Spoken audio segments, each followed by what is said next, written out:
Women play a dual role in politics as voters and political representatives. The Constitution of India guarantees equal rights to men and women as voters and citizens. Increasingly, women have stood for elections and got elected as members of state legislative assemblies and the parliament. But there's a long way to go. The political class continues to be ambivalent towards the long-pending Women's Reservation Bill, which would introduce 33% reservation for women in the Lok Sabha and state legislative assemblies. Despite frequent attempts to introduce a policy of reserved seats for Lok Sabha, these initiatives have repeatedly failed. Why this apathy towards women? Is it too much for the asking, or are the men folk plain scared? If more number of women came to power, won't women issues get highlighted like they should? Education issues, health issues, safety issues would definitely get heard. So what's with granting women the reservation? We'll try and find out. We'll also talk about the women voters and what they want. A very warm welcome to Gender Discourse. I'm Lottie Alaric.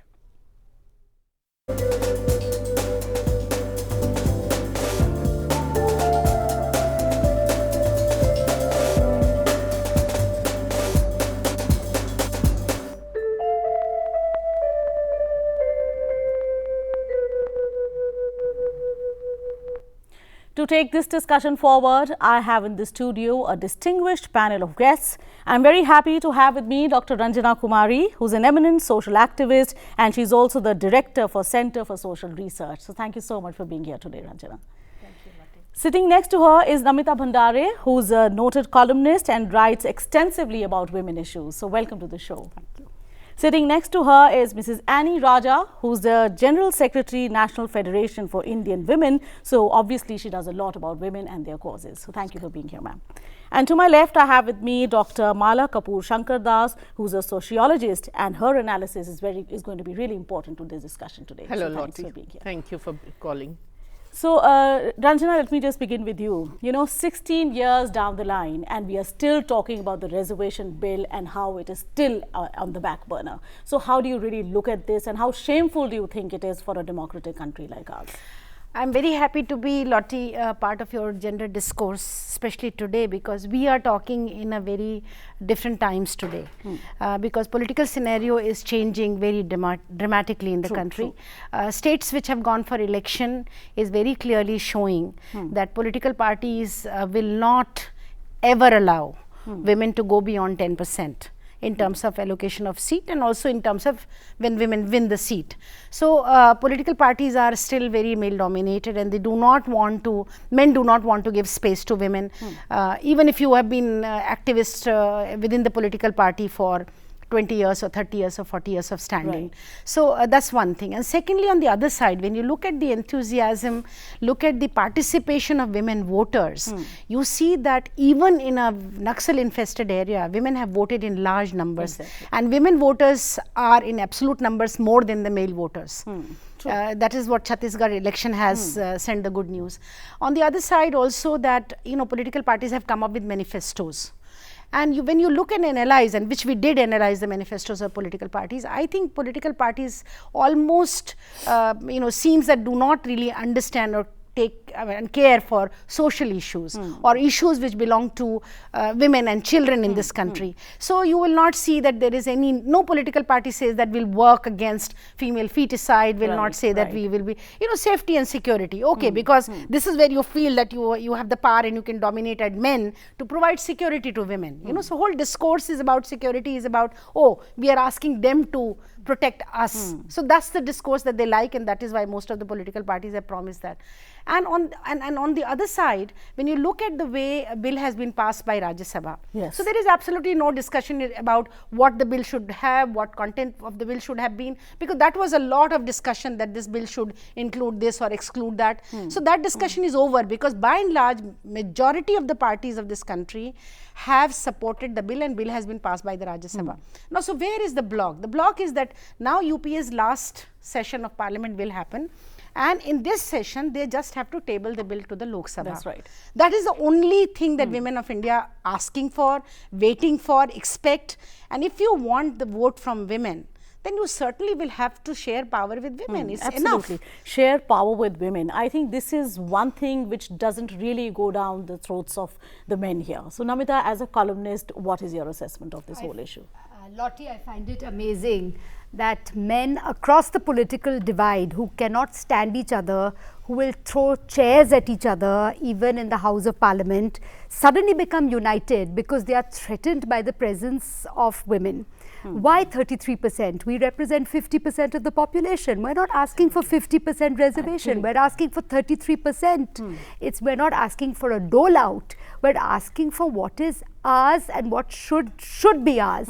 And as you've seen at the panchayat level, it's worked wonderfully because women have different concerns. Their concerns are primary education, healthcare center, availability of water, and it's been a wonderful success.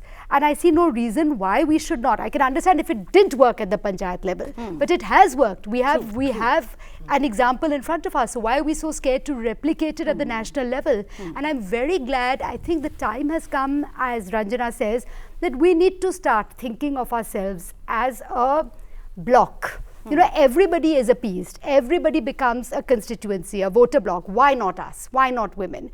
And I think the state elections are going to show parties, going to demonstrate to parties that we mean business. We're going to watch and see where parties stand on women issues, and we're going to vote for people who we believe will represent our interest.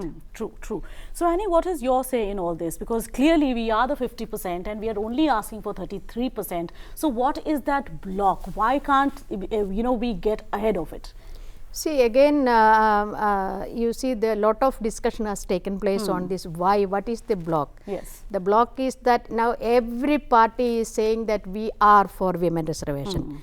So, 33% women reservation. The question is not that 33% is reservation of seats are given to women.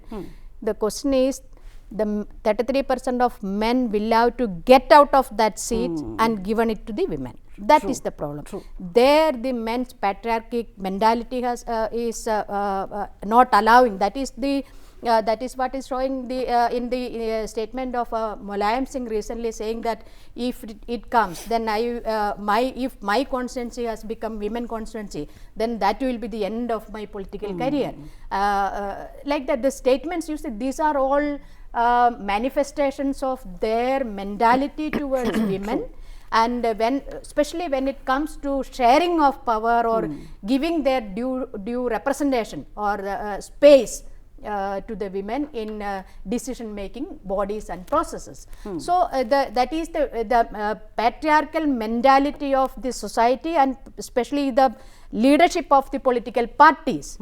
And the actually the entire initiative should have been taken by Congress, because UPA 2 is led by Congress, and it's hardly few seconds from Rajya Sabha to Lok Sabha. Exactly. And how many years have gone by now? True. And this is the last chance for UPA 2 that is led by women Sonia Gandhi. And here we find that Congress, that party itself, lacked that political will and that social commitment. This is not simply giving 33% seats to women. It is beyond that. It is more than that. So, that social commitment should be manifested now, and this is the time. And my organization, the National Federation of Indian Women, is going to organize from 25th November to till the end of the winter session, continuous dharna before Parliament demanding women reservation. And we are not saying that give us seat, give us seat. Why are we demanding? Because there are a lot of issues which never find place in the Parliament or state assemblies. We believe that at least 33% seats are reserved for women, then at least these issues can be raised, highlighted, debated, and some solution can be brought in. That is why, and it is not that simply giving 33% seats to women. That is true. Much, I much think you beyond really hit the nail on the head. second, Let me one just second. get very quickly Okay. her comment here. I think social commitment, this is what is lacking, whether it is the UPA, Congress-led UPA, or it is going to be any other party. So what do you think? Do you think are we ever going to really pass this hurdle, how much ever we may discuss and debate about it? Yes, Lottie, social commitment is not there. If you look at the number of women candidates who have come up for the recent going to be elections, Congress has just nominated 6. Aam Aadmi, which is supposed to be very progressive and talking so much about bringing about a change, has also just nominated 6 candidates. BJP has just given 5. So that commitment, I mean, forget about the reservation bill, but in terms of numbers, if there is any sort of push towards bringing equality or bringing women's issues on the forefront, there should have been greater representation on these issues. So that commitment is lacking. I mean, you don't need legislations to put things into action. It's the will which has to come from the people, the politicians themselves. So there had to be a change which has not come through. I mean, the bill is just there to be passed, but yet we don't see any change on the ground realities. I mean, if there is an inclination to bring about a change, then there should have been greater representation of women, greater candidates who are women for all parties, but we don't see that. So I think for that to change, but what is very impressive is that women voters are coming in greater numbers to vote. So I think gradually they are going to demand a better representation, and they are going to bring in issues which concern them to the forefront.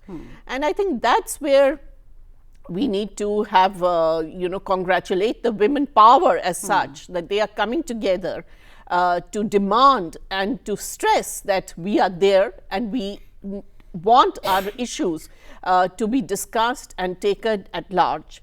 So I think that commitment from the women in general, the masses, is there, whereas from the politicians it's still lacking. True, and I think the message is loud and clear that all women out there, you really need to get up and exercise your vote so that we can see the changes that we all are really dying to see since so many years. Well, folks, it's time for us to slip into a very short break. When you come back, we'll be taking this forward, and you too can participate in this discussion. All you'll have to do is dial 1800115314 or 23035420. We'll be back in just a moment.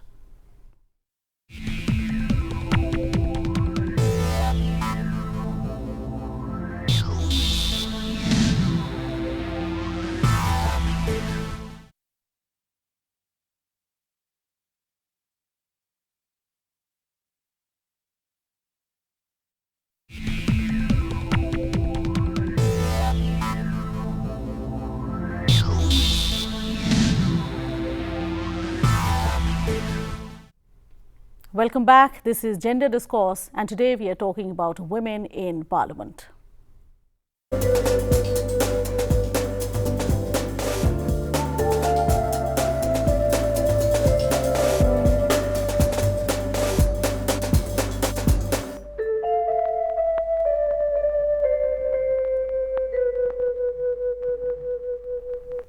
Well, friends, I invite all of you to be a part of this forum. Just pick up your phone and reach us at 011-2303-5420. That is 2303-5420. Remember, today we are talking about women in Parliament and also women as voters. Now, Ranjana ji, one thing is clear that the women are definitely coming up to vote as the numbers are increasing every time we have an election. But on the other hand, again, when we talk of women's representation, it seems as if the women are asking for some kind of arms. And it is something that, we are begging for and all that, even though it is our right. What would you say? Absolutely. You just said it, because, it's not something, when you say women reserve 33% seat and men will lose their seat. In fact, men have been occupying those seats, because those seats belong to women. In a democracy, if equal participation is what is sought out for building a democracy, if you are supposed to equally represent, and this country's diversity is not reflected in India's parliament. 50% women population must be sitting somewhere in that house. And so the seats that you occupied, okay, we gave it to you for 66 years. Now please vacate them for women to come. And also because the excuse is winnability, and I think I want to bring that issue that who is winnable in this country? The one who has the money, the one who has the muscle, the one who can really go and bully the voters and get the vote, pay for the vote, who can give the money to. So why then we are crying foul in the voting, and we are asking that, oh, people are purchasing votes and muscle. And so 162 MPs today who have criminal records can just leave those seats for women. Let women come in. And I think that is something extremely important for us to understand, that this is totally and totally women's right. It's their entitlement to be in the parliament. It cannot be considered as giving reservation to women. You are giving us nothing. Nothing. You are giving us nothing. You take our vote. Women, 50% women are voting.